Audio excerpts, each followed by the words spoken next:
చేస్తారని చెప్పిన కాంగ్రెస్ అగ్రనేత రాహుల్ గాంధీ పుట్టినరోజు వేడుకలను గాంధీ భవన్లో ఆ పార్టీ నేతలు ఘనంగా నిర్వహించారు. రాజ్యసభ ఎంపీ అనిల్ కుమార్ ఆధ్వర్యంలో జరిగిన ఈ వేడుకల్లో మంత్రులు పొన్నం, అడ్లూరి లక్ష్మణ్ పాల్గొన్నారు. రాబోయే తరానికి రాహుల్ గాంధీ దిక్సూచి అని కొనియాడారు. కేంద్రంలో బీజేపీ కులగణనకు ఒప్పుకుంది అంటే అది రాహుల్ ఘనతేనని చెప్పుకొచ్చారు. కాంగ్రెస్ పార్టీలో మాత్రమే బడుగు బలహీన వర్గాలకు న్యాయం జరుగుతుందన్నారు. యువతకు పెద్దపీట వేసే దిశగా కాంగ్రెస్ ముందుకు సాగుతోందని మంత్రులు, రాజ్యసభ ఎంపీ అనిల్ పేర్కొన్నారు.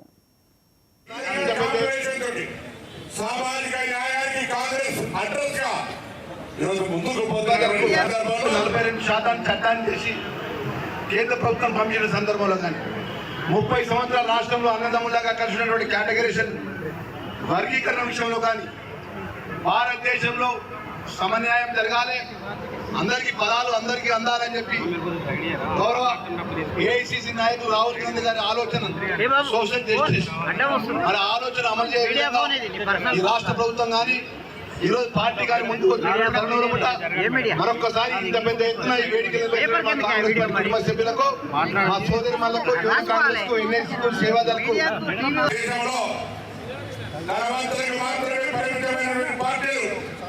మరిన్ని వర్గాలకు జరుగుతున్న అన్యాయం పట్ల మాట్లాడలేనటువంటి పరిస్థితుల్లో రాహుల్ గాంధీ గారు గొంతెత్తి సామాజిక న్యాయం అని న్యాయం ద్వారా ఈరోజు జరుపుతున్న పోరాటానికి వారి జన్మదినం సందర్భంగా ఆ భగవంతుని ప్రార్థిస్తూ ఉన్నాం.